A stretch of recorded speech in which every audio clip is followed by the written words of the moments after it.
every concept I cover on my website, improvpianotips.com, breaks down into 3 main ideas. And one of those ideas is bridging the gap. In order to understand what I mean by bridging the gap, you have to understand how I think about my chords. So let me give you an example.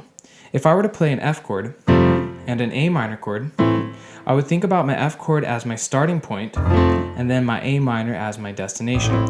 Now, visually, the way I think about it in my head is I have 2 islands. One island separated by about 10 feet or so, and then another island. And I think about bridging or creating a bridge in between the 2 islands to bring them together.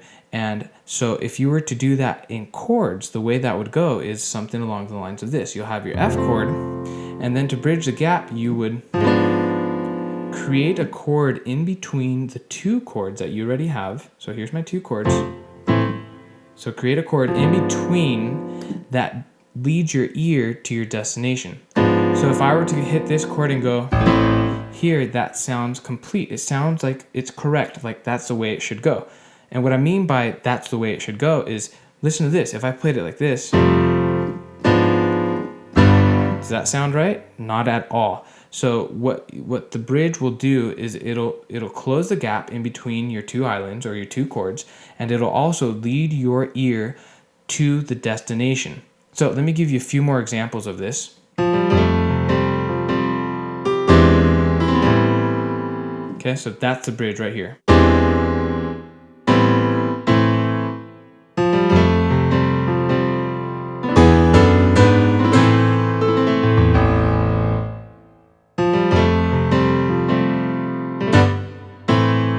Okay, the bridge. I'll give you 2 more examples.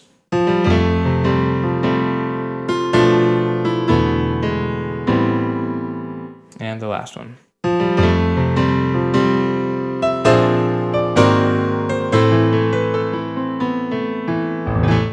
So let me give you an example in context so that you can see how bridging the gap would work in maybe a song you know.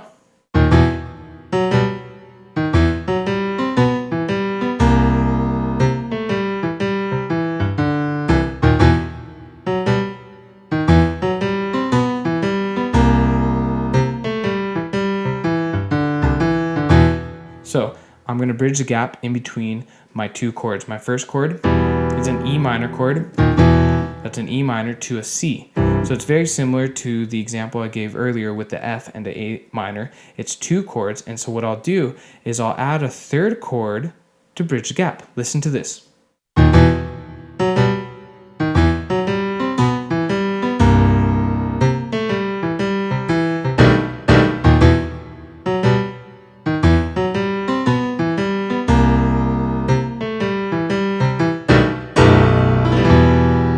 So did you hear where bridging the gap took place?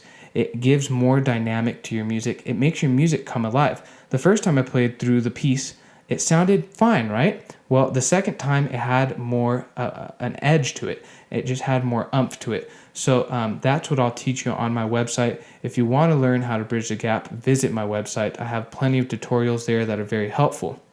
So in conclusion, it's clear to see why I've integrated bridging the gap into my website. And every concept I cover on my website breaks down into 3 ideas. This was the last idea, bridging the gap.